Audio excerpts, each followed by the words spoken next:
Hello students, मैं हरजिंदर पाल सिंह आज एक नया एडवांस वेल्डिंग का वीडियो लेके आया हूँ। उस वीडियो में जो आज का टॉपिक है उसका नाम है इलेक्ट्रोस्लैग वेल्डिंग। इससे पहले मैंने पिछले वीडियो में एडवांस वेल्डिंग का ही सबमर्ज वेल्डिंग के बारे में डिस्कस की थी, तो आज हम एडवांस वेल्डिंग के चैप्टर में ही इलेक्ट्रोस्लैग वेल्डिंग के बारे में जिक्र करेंगे। तो सबसे पहले हम हिस्ट्री जान लेते हैं। इसकी हिस्ट्री क्या है?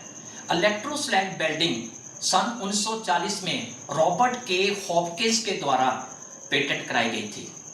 बाद में यूएसएसआर की एक पैटर्न इंस्टीट्यूट ने इसके ऊपर रिसर्च शुरू की थी।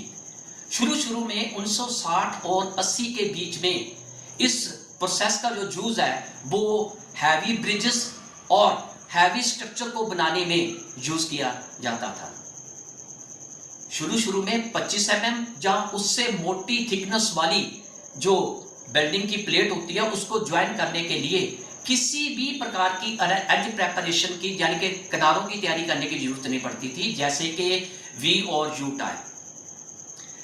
फिर इसके बाद क्या हुआ कि जितने भी हमने हैवी वेसल्स हैं या टैंक की हमने टैंक को फैब्रिकेशन करना है तो उसके बीच में जो समय लगता था वो इस प्रोसेस ने बहुत रिड्यूस कर दिया है। वो समय जो ज्यादा लगता था ना, इस प्रोसेस में बहुत समय कम लगता है।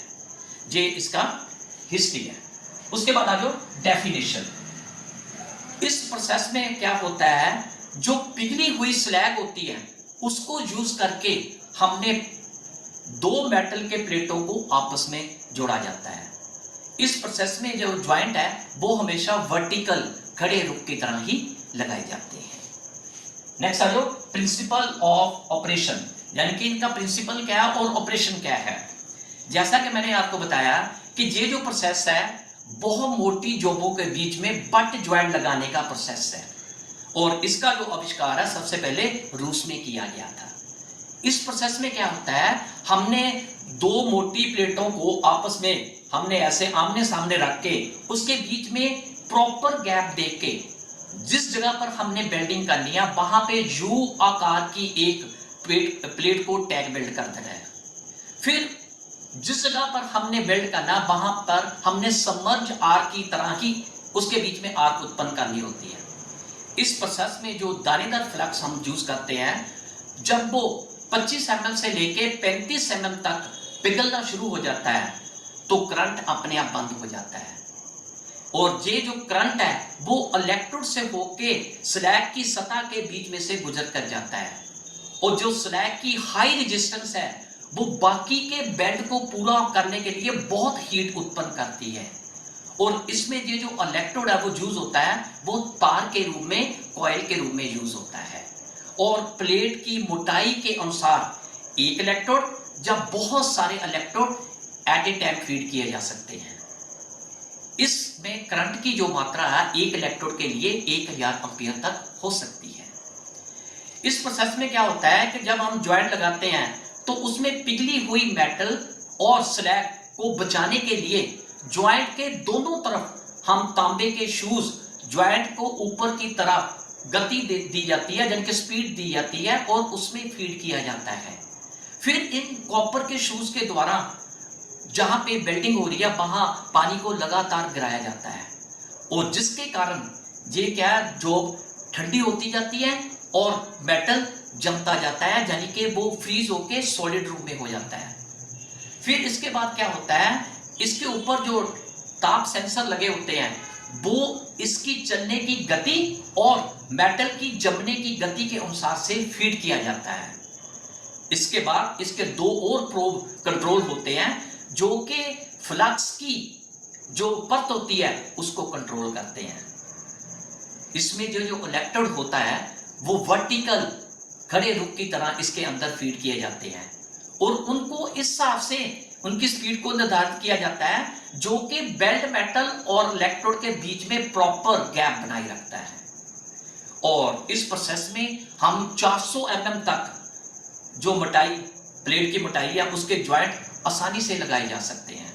अगर हम इलेक्ट्रोड की तादाद ज्यादा कर दें तो कितनी भी मोटाई की प्लेट को आपस में जोड़ने का इसमें प्रोसेस में इसका प्रयोग किया जाता है। इसमें ये जो इलेक्ट्रोड है एक तो वो वर्टिकल खड़े रुख की तरह हम रखते हैं, प्लस इसमें हम बट ज्वाइंट, टी ज्वाइंट और एच ज्वाइंट को आसानी से जोड़ा जाता है। ये इसके प्रिंसिपल और ऑपरेशन है। मैं थोड़ा सा आपको डायग्राम के ऊपर भी लेके आपको मैं बताता हूं ये क्या होता है। जैसे ये दोनों वर्टिकल प्लेट्स हैं, हमने इसको यानी कि बिल्डिंग करना है। हमने क्या करना, ये जो तांबे के शूज होते हैं, अगर लिखा हुआ है फ्रंट कॉपर शूज, ये वाले जो कॉपर शूज है, ये क्या करते हैं वर्टिकल, जैसे हमारी डायरेक्शन ऑफ बेल्डिंग ऊपर की तरफ है ना, ये साथ साथ चलते जाते हैं और जिसके कारण ये कंप्लीट नीचे से बेल्ट मैंने दिखाया है। और ये तांबे के शूज हैं जो डैम है, इनको इनलेट पाइप और आउटलेट पाइप दिया जाता है पानी का। फिर क्या होता है, ये देखिए, ये जो मैंने जो रेड किया हुआ है ये मोल्टन स्लैग है, ये वाली, और जो उसके नीचे बेल्ट पडल है, उसके नीचे बेल्ट पडल है, और ऊपर जो है वो इलेक्ट्रोड वायर, ये देखो ब्रिक्सी, ये जहां से इलेक्ट्रोड वायर आती है ये वाली, और इसको यानी कि एक गाइड ट्यूब होती है उसके बीच में से इसको इलेक्ट्रोड वायर को दिया जाता है, और ये जो दानेदार फ्लक्स है वो एक हॉपर के थ्रू हम इसके बीच में एंटर करते हैं।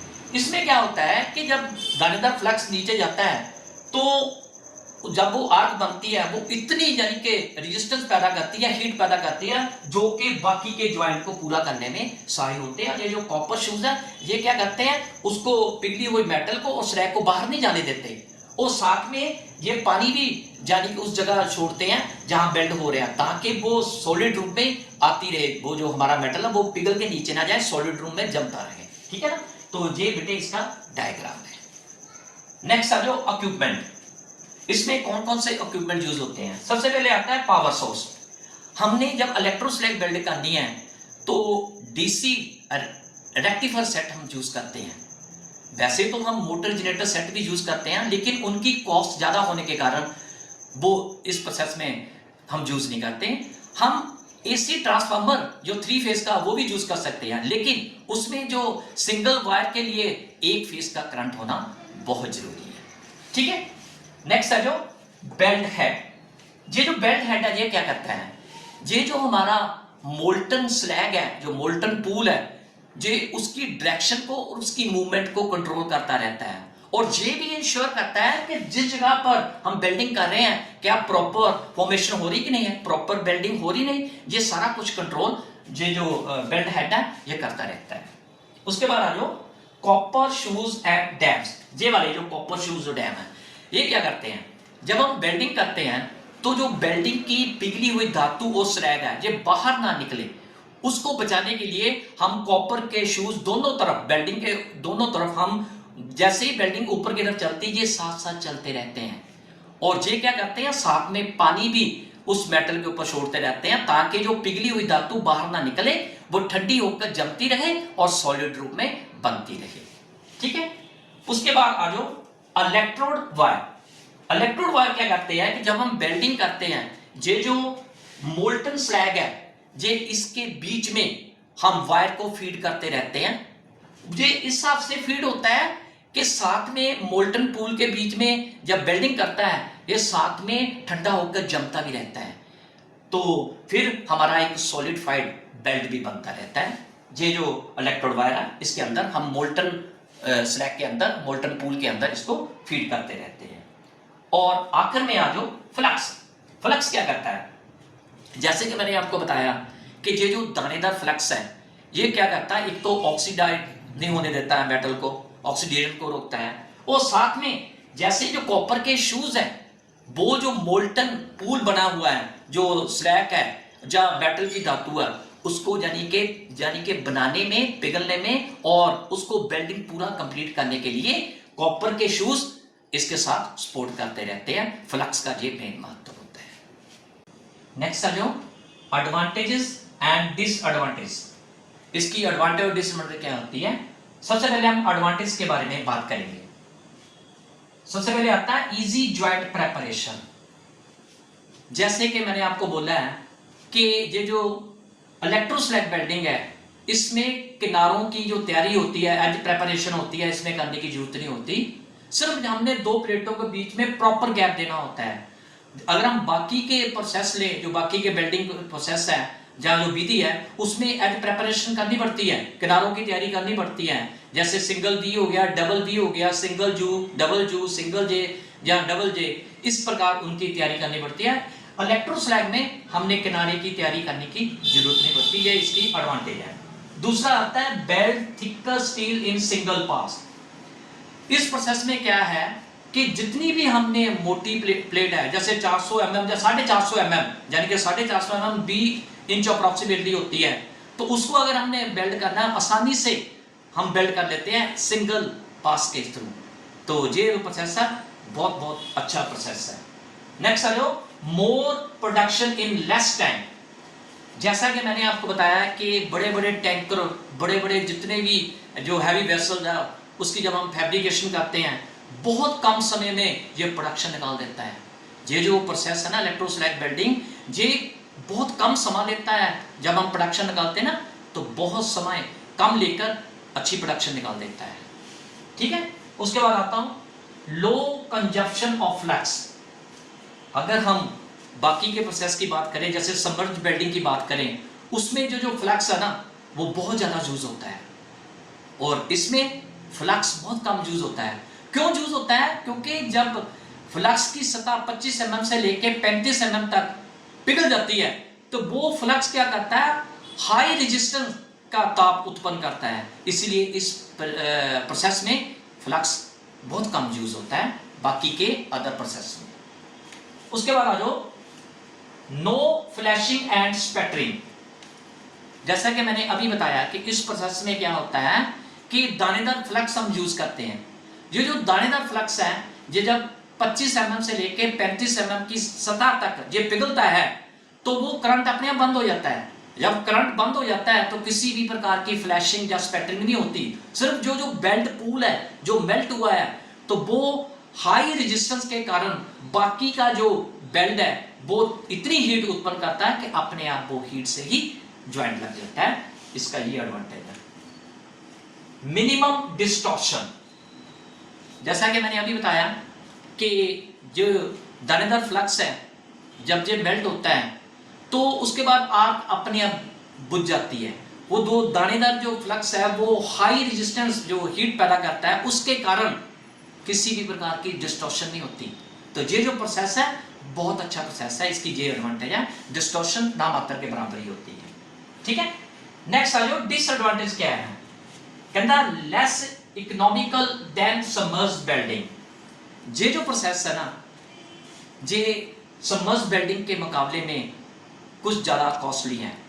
कैसे है कि सबमर्ज्ड वेल्डिंग में अगर हमने 60 mm की थिकनेस के नीचे वेल्डिंग करनी है तो ये जो इलेक्ट्रोस्लैग है ये ज्यादा खर्चीला बन जाता है कंपेयर टू सबमर्ज्ड वेल्डिंग, क्योंकि 60 mm के नीचे जब हमने वेल्डिंग करनी है तो सबमर्ज्ड वेल्डिंग बेटर रहती है इलेक्ट्रोस्लैग के मुकाबले में। ठीक है, दूसरा आता है डिफिकल्ट फॉर सिलेंड्रिकल बेल्ट। ये जो इलेक्ट्रोस्लैग वेल्डिंग है इसमें क्या होता है कि वर्टिकल ही ज्वाइंट लगते हैं, बट ज्वाइंट, टी ज्वाइंट और कॉर्नर ज्वाइंट। ये जो पाइप ज्वाइंट होते हैं सिलेंड्रिकल उसको यानी कि राउंड शेप में बेल्ट नहीं कर सकता। ये इसकी सबसे बड़ी डिसएडवांटेज है, ये सिर्फ वर्टिकल ही ऊपर की तरफ चलता है। ठीक है, नेक्स्ट आ जाओ weak joint due to larger grain size.